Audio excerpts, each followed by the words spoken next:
I keep telling you I'm going to cut all of your ums and put them in at the end one day. Have you done that? Who knows? Well, if you listened, you would know what I do. True. Very true. That's how I get you to listen to the podcast you're in. I just really don't enjoy listening to my own voice. Me neither. Although I will admit that I have gotten better. We're better. We're good at this. We're so good. I feel like my voice sounds a lot different than it did in the beginning. So mine too. I used to be so high pitched. Yeah. I had customer service. Yeah, voice I think all we the both time. did. I think. Hey everyone, how's it going? Welcome. And yeah, it's just like too peppy. Oh, well, on that note, hey everyone, welcome to another episode of I Love This, You Should Too. It's me, your host, Indy Peppy Randawa. I won't talk like that anymore. I'm sorry. That probably threw a lot of people off. And here is my lovely co-host, Samantha, 3 octaves lower Randawa. That's me. Now we'll just talk normal. Okay, great. So what are we doing here today, Sam?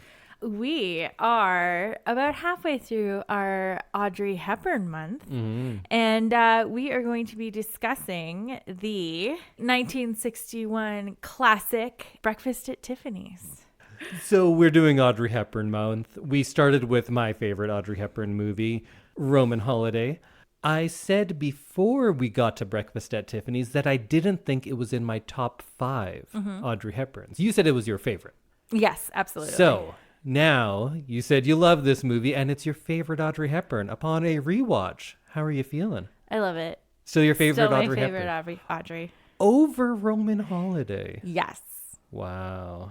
You are incorrect. I was waiting for that. No, I don't know. I feel like this movie came to me at a time in my life when I really needed it. I don't know. I just have the nostalgia, and then not seeing it for many, many years.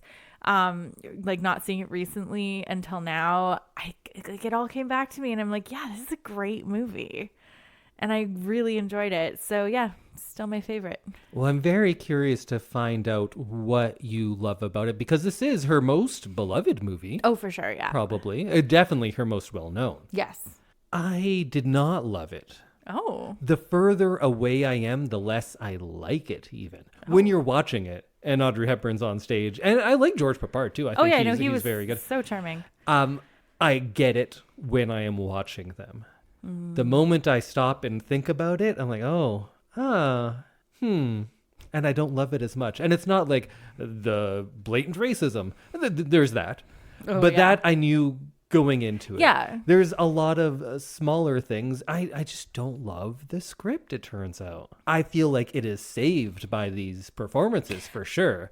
And I like the movie. It's a good movie. I'm not going to be up here saying, hey, Breakfast at Tiffany's is garbage. It's a very good movie. I like it very much. But I still don't think it's in my top 5 Audrey Hepburns. So I, in preparation for this, did my homework. And I listened to the audiobook again, because it's been, many years since I've read that either as well. So I listened to the book. And I just really want to see an adaptation of the book.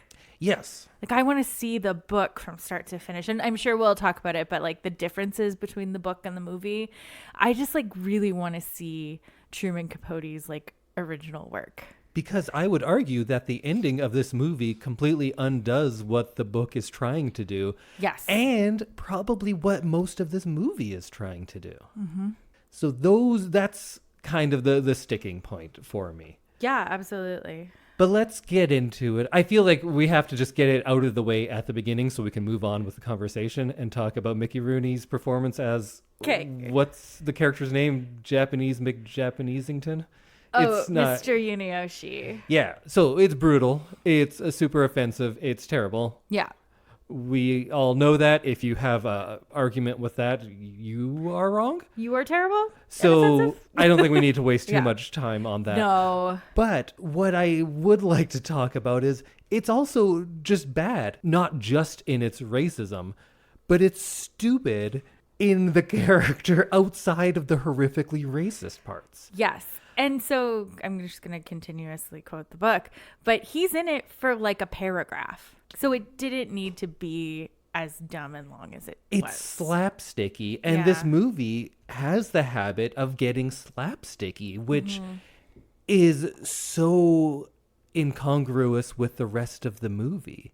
The rest of the movie is this story about someone trying to find their way and who they are themselves. Maybe two people trying to find that and hopefully finding it in each other. I think that's what the movie is trying to put forward. Yeah. We'll argue if it's successful or not. Yeah. But in that movie, well, let's have a guy who wakes up and smashes his head onto things and he's like, whoa, and like Yeah. falling down. And then in the party scene too, we get all of this slapsticky stuff. Which in the party, a bunch of it I laughed at, and then it just kept going, and I'm like, oh, it's still happening, huh? Yeah. And this director did a bunch of Pink Panther movies, and like did he do The Party even? Maybe, but he does silent movie slapstick. That's what he does, and it really comes through in this, and it is to the detriment of the movie. That makes sense. That it's very much like non-verbal comedy. And if it is the guy that did The Party, that's also a movie where the main character is in brownface the whole movie. Oh, well, that's not great. Yeah. Don't love that. But he definitely did a bunch of Pink Panther movies and loves his silent movie style comedy. And that is not who should direct this movie. No. I didn't love the direction. And I think that's, I don't know, maybe sacrilegious because I think people love this movie and how it's shot. Well, I should say I don't mind how it's shot because the cinematography, especially the on the streets in New York stuff, is great. I think that looks good. No, they did a good job of that. I don't think this director has added anything to it. No. And That's Blake Edwards. I agree with what you're saying. I think seeing it now as like a wizened old movie person, which is what you've made me. Oh, awesome. Awesome. I think I definitely see some of the like holes and the flaws in how this movie was directed and produced, but I just think it's such a classic, and I'm willing to overlook some of that stuff because it's such a great movie. Yeah, I can be willing to overlook these unnecessary bits of slapstick. And I'm not going to say like, oh, the racism is fine because it was the time. No, it's not the time. There were a lot of movies at the time that knew this was terrible. In fact, if you read contemporaneous reviews, they're like, what the fuck's that about? Yeah. Like in 1961, they were like, that's dumb. Yeah. They knew it then. So it's not that it was the time. It was Like, just poorly written. That part. Neither of us are saying that Yuniyoshi's okay. No. But the slapstick I can forgive. So then we're left with the two characters and their relationship. And is that enough to overcome it? Clearly you say yes. Yes. I think it is, but maybe not to the level that you believe. Well, maybe I'm speaking for you, but would you argue that this movie is about, two lost people and they find themselves in each other and they kind of find that solace or love that they have been missing in their lives, and hopefully at the end with this big kiss they'll find it together? Yes. I think that's what it's positing, but I find so much of the movie is kind of against that way of thinking, that if they're giving us that as the ending, which I think is the case as well, Yeah. it feels either disingenuous or maybe at the best unsuccessful. Yeah. I don't know. I feel like I've seen this movie so many times that I'm like unable to look at it critically, but I do think I agree with what you're saying to a point, but I don't know that I can like fully say yes. Yeah, and we don't have to argue about is this movie good, and I usually argue that that's what's wrong with sports media right now. Is like, who's the best? Let's rank them. Let's argue about it. I don't care. Is this movie amazing or is it just good? I don't care. We'll talk about it. But what I do care about is whether or not they were successful in the things they're trying to do and what they were trying to do. Right. And I think we had to start off with the character of Holly. Do you like her? Not do you like Audrey Hepburn? No. Because, Separate well, question. we all know We that. all like Audrey Hepburn. We're doing an Audrey Hepburn month. Or maybe not do you like her? I don't know if do you like her is the right question. You're right. Question is Holly a dick? Yes, but Okay. I also like, or maybe like is the wrong word, but like I also find something in her character because she's this like broken bird who is doing everything she can just to survive. And like there's a lot of pieces of that character that I feel like maybe teenage girls or mid-something. I saw myself in girls. her when I was 18, and I saw this person who was trying to find themselves and struggling for it. And and absolutely, I understand that. And like, if you haven't read the book, you're like, okay, it's a happy ending in the end. So like maybe someday I'll get my happy ending. And that's like kind of the lens that you view it through. And I think as a like older teenager, I was probably like in high school when I saw this. And I think that like spoke to me, and it kind of solidified a place in my heart for Holly. And I like understand that, yes, she's a dick. She has no considerations for anybody else's feelings. She's really just doing what she has to do to survive. And she gets by not forming attachments with people and not caring about other people's feelings. And like, it's not a great way to live your life. Mm-hmm. But I do feel like back then and even now, there are some things in her character that take no prisoners attitude kind of makes you feel something. I completely understand that. Often when we are about to watch a movie, I'll say lots of people love this movie that are bad people.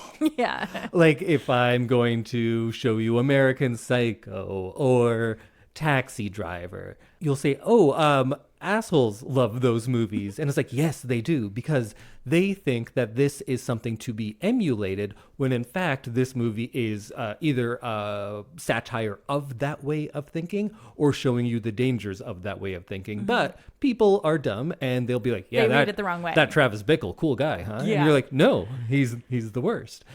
I feel like this is the 18-year-old equivalent of that. Maybe 18-year-old girl equivalent, but it works on me too, because in a lot of ways, I'm an 18-year-old girl in my sensibilities of tastes in movies. Yeah. So it absolutely was way more effective on me in the past. But now I look at it and she's just quite mean a lot of the time. And one of the things that kind of solidified it for me in my mind this watch through is when she goes like, you remind me of Fred. I'm going to call you Fred. And this guy's like, what the fuck? I lost my entire identity in just like that. And it's gone. And now you're Fred. Yeah.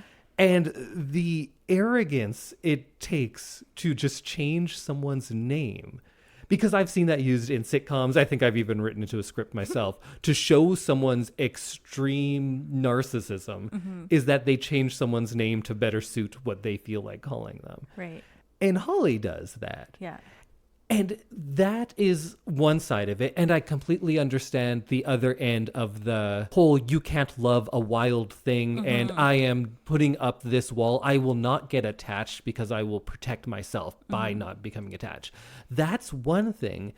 And then there is this separate part that I think a lot of people watching the movie are like, oh, she's a free spirit, when she's just like an asshole to people. Yeah. And I think those are two separate things that we in media and in films especially often lump together. Just like a dark, mysterious loner for a man, but then you're like, yeah, but he's also a sociopath. But it's cool because he's like kind of handsome. You know who else puts up walls and uses like meanness to be in charge of other people? High School Mean Girls. And I feel like this story resonates with people who either are mean and it like kind of reassures them, or wish that they were popular and see this like heroine who gets her happy ending in the end and says like, that's who I need to be to like do it. So I feel like that's why this movie resonates with like teenage girls so much. Yeah. Is because she's like brash and she's like harsh and she says what she needs to say and somehow does it with like a flick of her eyelashes and is so charming and beautiful and like gets what she wants in the end. And I feel like that's not a great like way to be.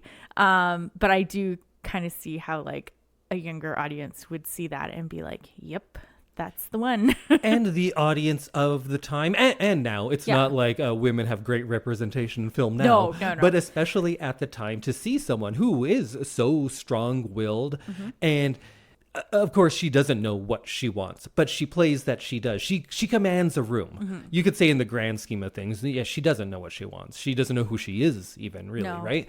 But she commands the room. She is confident, or at least capable of portraying that. Yeah. And that is, of course, going to be something that is revolutionary at the time and something to be admired. Yeah. It's a shame that it is also lumped in with doing it at the expense of others. Like, it's not Fred, because I call him Fred now too. Paul. Paul Varjak. Varjak. Varjak. In a similar way, I always kind of cringe at the term girl boss. Because everyone's like, no, it's great. It's like, yeah, but it means being mean and taking charge. And I just don't like, the whole boss sort of thing. Yeah. And I appreciate the place it has on empowering women, but can't we empower people to be nice too? Oh, totally. Totally. And I think that's my issue with Holly, that there's so much good coming from this portrayal and from this character and her place in cinema, because it is iconic, nothing short of iconic. But also, she's a dick. Yeah. Like, she goes, hey, can I get into bed with you? And he's like, I guess. Hey, why are you crying? Don't worry about it. I hate Snoops. And you're like, what the fuck? It also relies on a not so great narrative of like, women are crazy. She's happy here. She's angry here. Whoa, she's all over the place. And I can't expect this movie to be all things to all people. But when we're talking about a movie that is so good, like I do think it is a very good movie, you can only nitpick, right? Because it's a good movie. It's so well performed, especially. Oh, yes. And well shot. I agree. Pretty well shot. Or when she says, like, you should be used to taking money from women, to like slam Paul, but you're doing the exact same thing. Yeah, your entire job is the same thing. You just do it in restaurants. And is the movie aware of that irony? Holly is not. I have my doubts of if the movie is that self-reflective, or if the movie itself has also bought into what Holly is selling. It's a fine line. It's It is tricky. a fine line. It's a fine line. And yeah, Holly strikes me as someone who doesn't really think about what she says before she says it. And she says what she needs to say in the moment in order to get by, or to charm someone, or to, do the maximum damage sometimes, like with Paul. And because she's like hurting him because she's hurting. And I don't know. I do think it's problematic, but I also think I understand. Yeah. I guess it is a incredibly realistic character too. Absolutely. Because she, of course, is not aware of all of these things. She's very stuck in her own head. She's not going to consider the world around her. She's doing what she needs to do, just like you said. But that is one thing, and a portrayal of a character like that in the movie, I have no issue with. I'm just not sure if the movie is aware of that itself. Like, the script doesn't seem to address it. And then when you get to this ending of... Because he does at the end say, like, yeah, people do belong to people. You belong to me. And then they kiss. And I'm like, wait, that's where this goes? Yeah. And all of a sudden she's okay belonging to him, because that's been like a crux of the entire movie, is that she's like, I don't belong to anybody. Yeah. I'm like this cat. She starts off with a monologue of, here is my character. Yeah. I am like this cat. Nobody belongs to me. I don't belong to anybody. And yeah, that's lazy writing. To just start off with a character talking for 5 minutes about what her character is. Yeah. And then there's these extended sequences where there's no character development at all, like the party scene, which is, I don't know, it's pretty fun, I guess, but man, it goes on, and it's not a tight movie. No, there's definitely some extra stuff in there. For a movie that spends so much time telling you how the characters think, they just express themselves and like, these are my thoughts on this situation. It doesn't need to be 2 hours. Let those things happen organically then, if you're going to take 2 hours. Yeah. And I feel like they didn't need to talk right to the camera as often as they did. I definitely think that there were better ways to do it without all the exposition dumping that they did throughout this movie. And I would have liked to see maybe not like a tighter script, but like a less dumbed down script. Sure. Of like, oh, well, I'm Holly and this is how I feel and this is all of my life story in 10 minutes. The end. Like, it was just too much.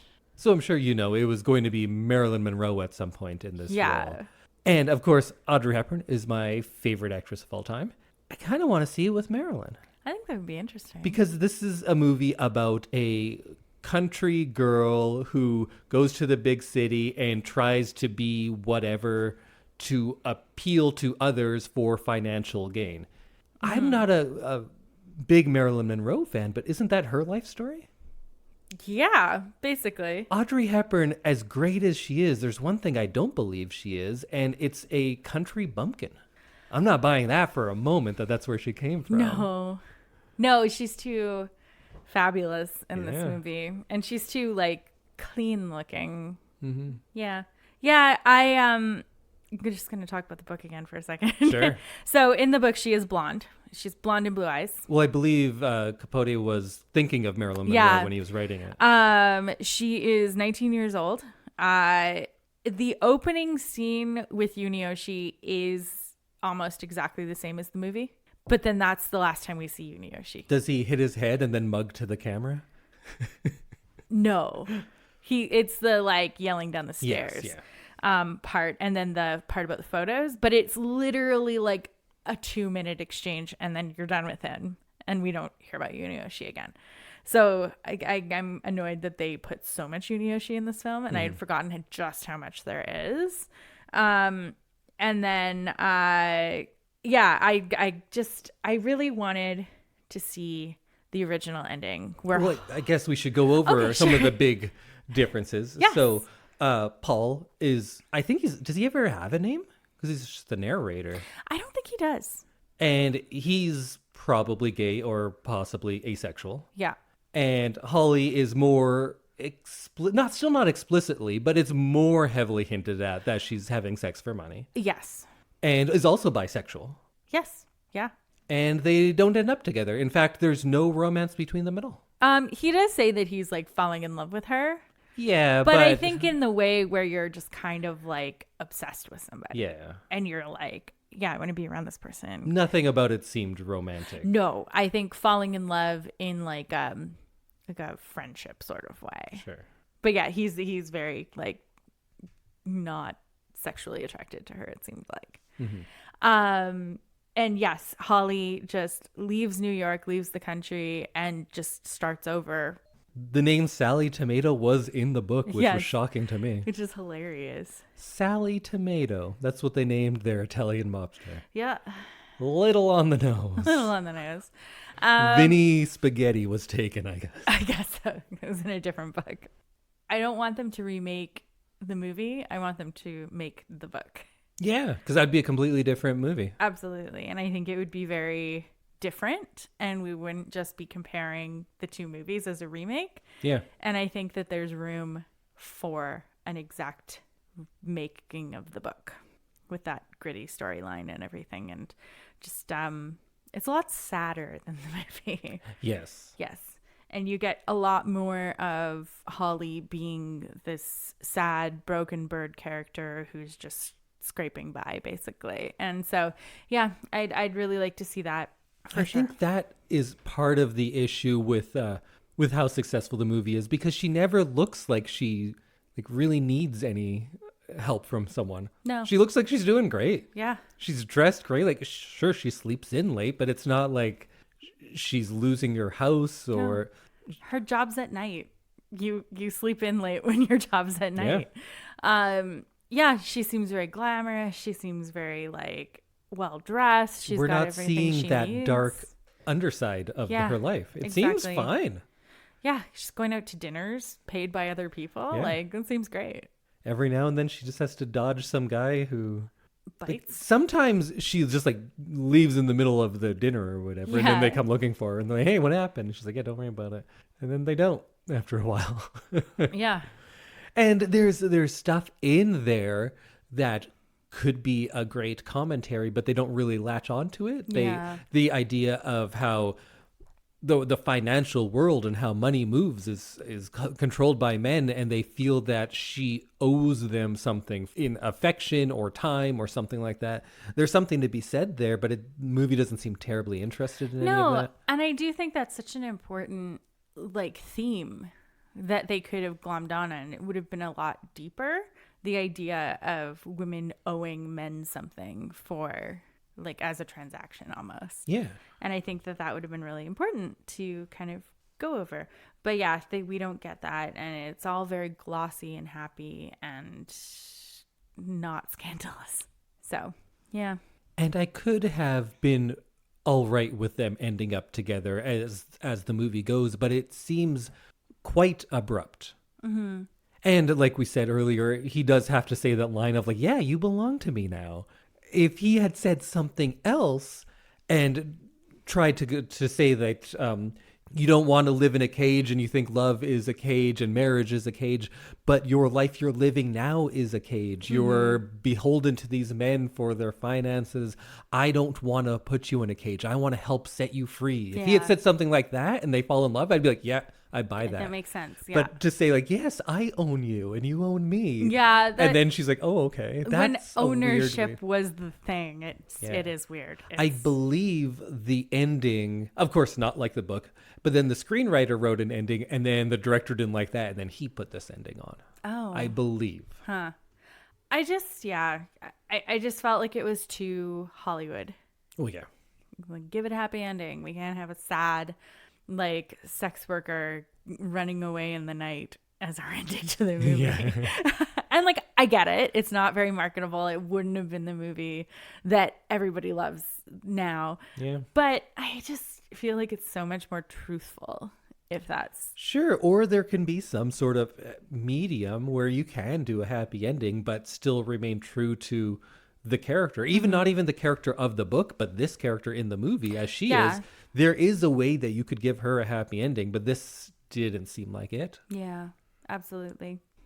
I actually have pretty much no notes, which is odd for me, and especially odd for a very influential and an Audrey Hepburn movie. I usually have so much to say, but I don't know. I was just really wrestling with, is this a good story? Is this a good script?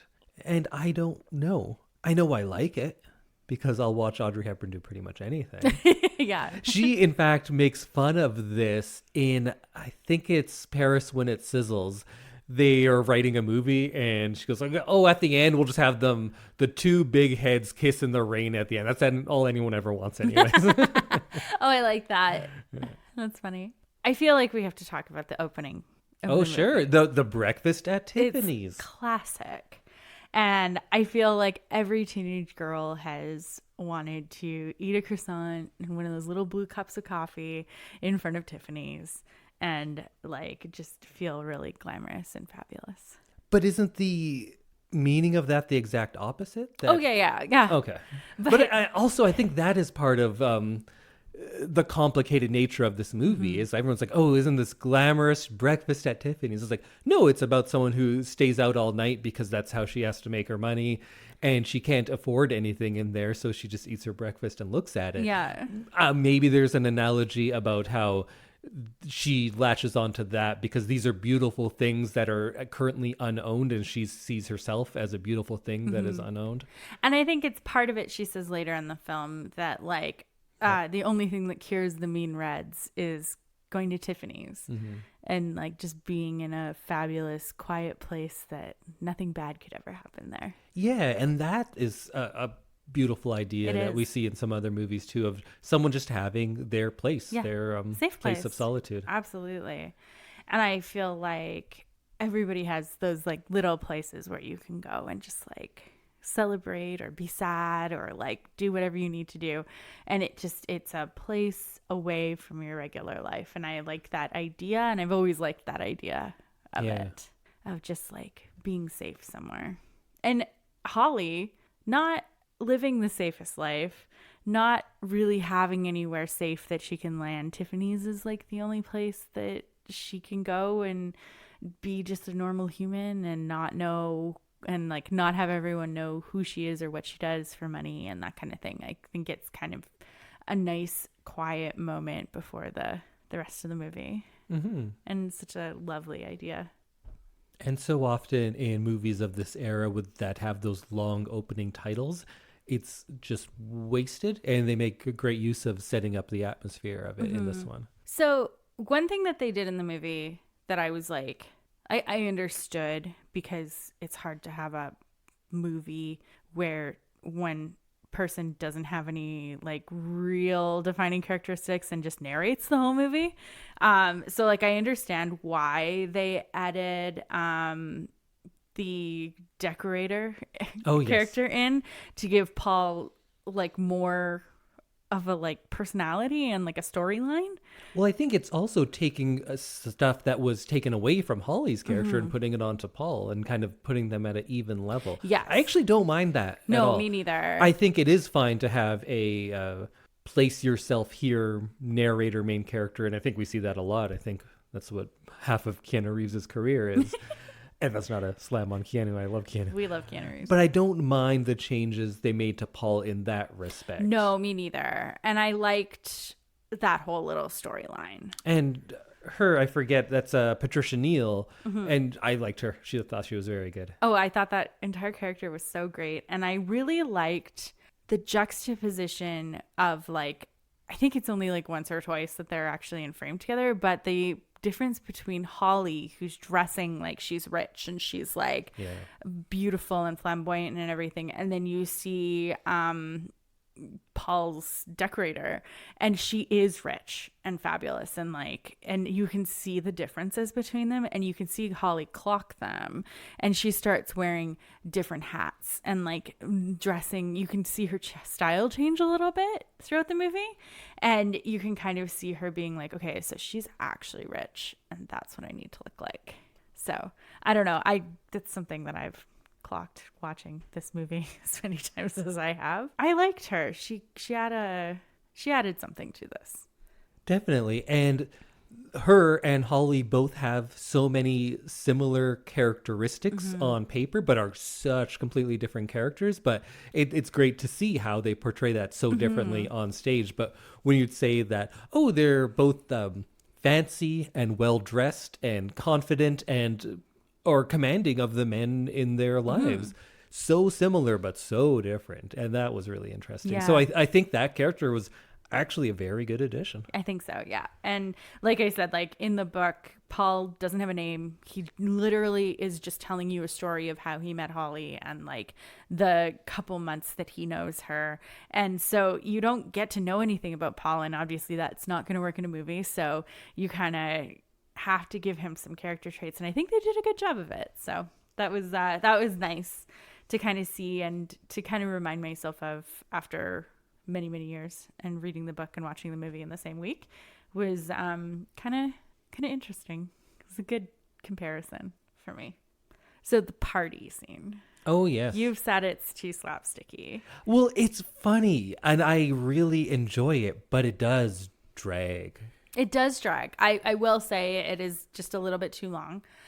I just love how well they did at like showing the weird little mini parties that happen at a big house party like that, and how there's like so many things going on at once, and things can change at the drop of a hat, and like things are like weird or crazy or dramatic, and it's just like it was super fun to see that kind of done in a movie. And how when people drink, and like the lady with the mirror, like she goes from being real happy to being real sad in like the drop of a hat, and however long it takes to pan around the party again. Yeah. And I liked that because it felt real, and it felt like you were actually at a party. I think it captures a lot of those things. I would maybe push back on the it felt real. It felt heightened and over the top and silly to me. But I think it does a good job at capturing those elements and then presenting them in a funny way. Yeah.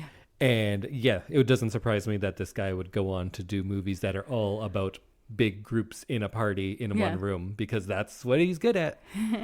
He did do The Party. Oh, okay. Yeah.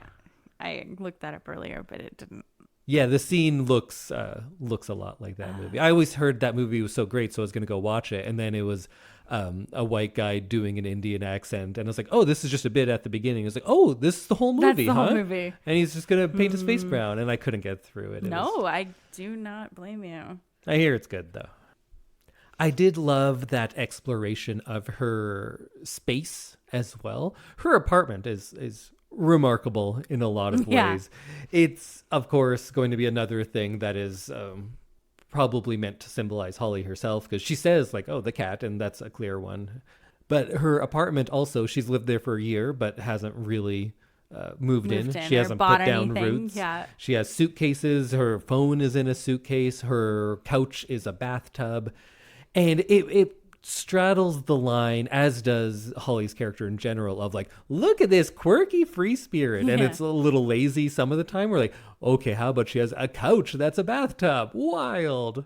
What a free spirit. Maybe she has a hamburger phone. It just feels a little Juno in that sense of just going a little heavy-handed on the look how quirky I am. But also it does seem fitting that this is a person who kind of just appropriates whatever to make her life what she needs it to be at that moment. And it's utilitarian in some points. And you could say that it's not really her, but she doesn't know who she is. So she can't kind of put that stamp on her home. She can't have a Holly Golightly styled home because she doesn't know. Am I Holly? Was it Lula Mae? Lula Mae Barnes. Lula Mae Barnes. Is that based on his mom, Capote's mom? I don't know. His mom has a very similar name and story, like really similar. And he has a really similar story to the unnamed narrator of the book. So that's a little weird. But I guess in the book, they weren't lovers, so it's fine. No, exactly. They were just friends. And then on the other hand, Paul kind of knows what he wants much more clearly than what Holly does, even though he's maybe doing things that he isn't too proud of on the way to what he wants. So his space is much more functional and fully decorated, and the man you see and how he's dressed is reflected in his room a lot more. And then it's interesting when Holly goes into his room and she immediately takes over, right? She walks in, I don't know if she lights a cigarette, she pours herself a drink, she gets into the bed, and she's commanding other people's spaces, much like her character commands the attention of other people's lives. She's like, nope, this is mine now. But she's going and taking everything from others, but she doesn't have that for herself. She doesn't have her own space. Tiffany's is her space. Her apartment is just there. It's where she sleeps. Yeah, absolutely. Truman Capote's mom was Lily Mae. Oh, okay. So very different. So different. Who also, I think, was from small town, maybe it's Mississippi or Alabama? New Orleans, Oh, Louisiana. They moved to Monroeville, Alabama. Right. So I think he lived in that area. And now that I'm kind of on a roll with one thought, it is kind of interesting that at the beginning she's at Tiffany's and throughout she's in Manhattan, she's in the glitzy, glamorous places.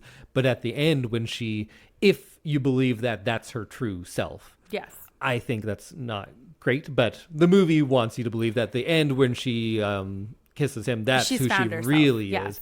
And it's in this shoddy alley that's raining and there's nothing glamorous around her. No. And she's kind of embracing that or allowing that to show finally. She's holding this smelly cat. Yeah.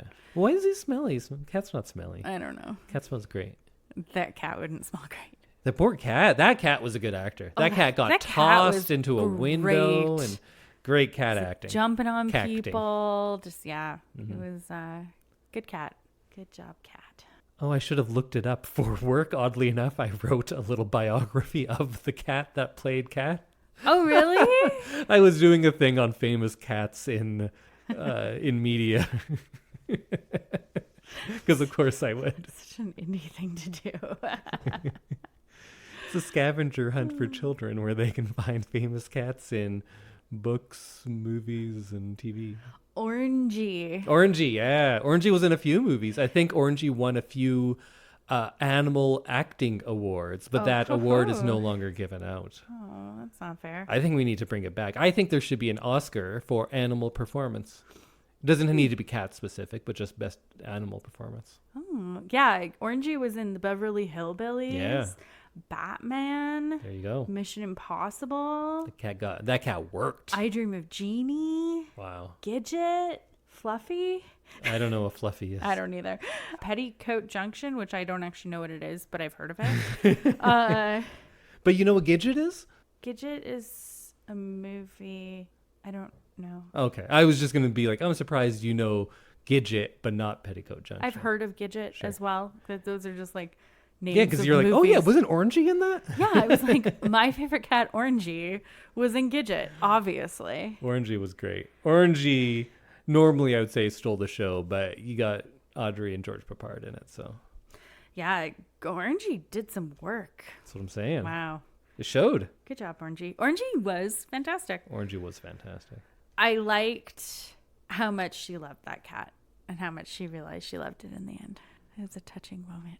Because she's like loving someone. I wish they didn't use the word belong so much. Yeah. But loving someone is not a cage, she's realizing, and then is capable of loving Orangey. And love and have being things. loved herself. Yeah. I don't know that I have like much else on this movie. Do you have anything? I guess the only other thing I think of when we talk about this movie, because we both say her performance is great, his performance is great, but it is a very 60s movie. Yeah. In the 50s, we kind of only got two different types of women in a lot of popular film, at least. You either had the housewife, which is more present on sitcoms, I suppose, but the mother and housewife, or like the sex pot, the Marilyn Monroes, and there wasn't much between. For the most part, at least. That's what we were seeing. And this movie, of course, is iconic in its style, in the actual clothing that people were wearing, which is very 60s. And then having that party scene, and then coming with this character of Holly, who seemed to really usher in the 60s in cinema. This is not quite the mid to late 60s of like free love and that kind of thing, but it's on the way there. And it is a huge departure from so many of the characters we had seen before that. Yeah. So this movie, whether you love it or not, I think it is hugely influential in ushering in what 60s cinema would be and 60s culture. Yeah, absolutely. So much of this has like superseded the film. It is bigger than the movie now. And I think a lot of people who talk about loving this movie and loving the style don't actually know the story of the movie. They're just like, no, I've seen the posters, and I don't want to diminish it in that way, but that's not really diminishing because those posters and these images are so influential. Yeah, absolutely. Like Little Black Dress. Audrey Hepburn Little Black Dress is just such a thing. Yeah, and that was seen as a departure at this time because bolder prints and patterns were in. She, from what I understand of contemporaneous articles, they were talking about this dress as like, oh, she is a practical person. She is someone who means business. And that seems so different from what we take from this. And like when we were talking about the Audrey Hepburn bio episode we did a couple of episodes ago, how we think of Audrey Hepburn in one way, but that was not how she was seen at the time. So it's very interesting that her and her style and the style of the movie are so big that our views have changed to accept them rather than thinking that this was what they thought it was at the time. It's changed over time because it changed the way we think about so much of that. Yeah.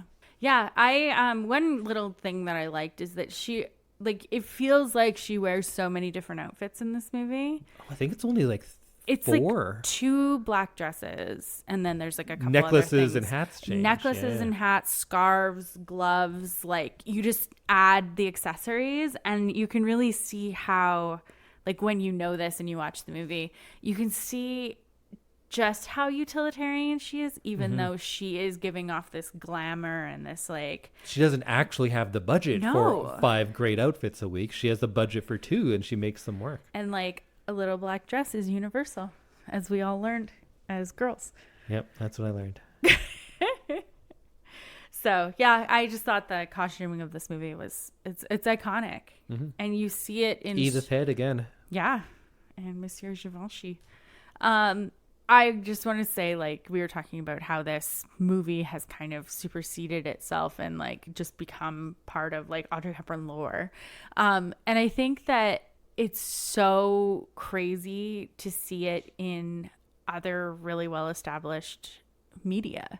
Like, what was I watching? Oh, Big Little Lies had a whole Audrey Hepburn themed episode.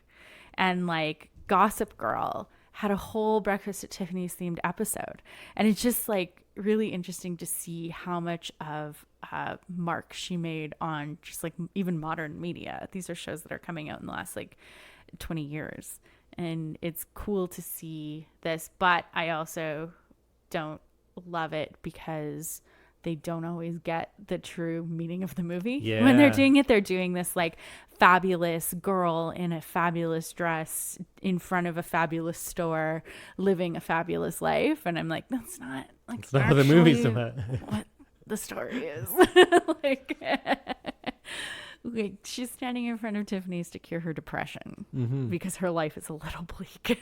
Yeah. So I would just like people to like actually understand the movie before putting it in their TV shows, but it is amazing to see just how like universally iconic this movie is. Yeah, the idea of Breakfast at Tiffany's is way bigger than the movie Breakfast at Tiffany's. Yeah. Whether we love it or not, the world takes what it wants and makes of it what it wants. Yeah, and this has become a wildly romantic ideal to strive for. To be broke and living off tips. Tips essentially. Yeah. For who knows what. Yeah, exactly. But yeah. So Audrey Hepburn, Breakfast at Tiffany's, great movie. Very good movie. Great book. And very good book as well. And go see it. If you haven't already seen it, we've just like ruined it for you. But like go read consume both, please. Yeah. And then go watch My Fair Lady. Yes. Which might be my second favorite Audrey Hepburn movie. Roman Holiday is definitely number one. And then you could put like Funny Face, My Fair Lady, Sabrina.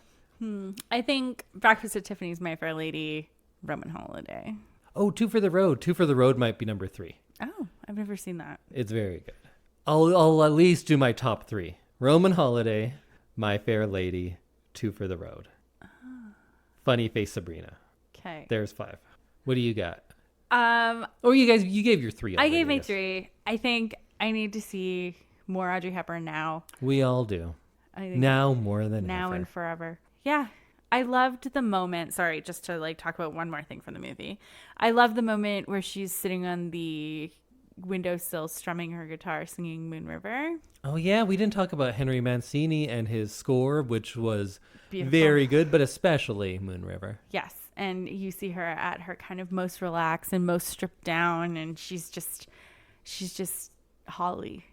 That moment, yeah, that's maybe my favorite moment. It's and iconic for a good reason. I said like, watch how she says hi at the end of No, that's like iconic. That high, and earlier there's a how do I look? Yeah. That are the best line deliveries. Yeah, absolutely. Audrey, amazing. She really is. Okay, well, we will see you next week when we rebroadcast our thoughts on My Fair Lady. Okay, we'll see you then. Bye. Goodbye.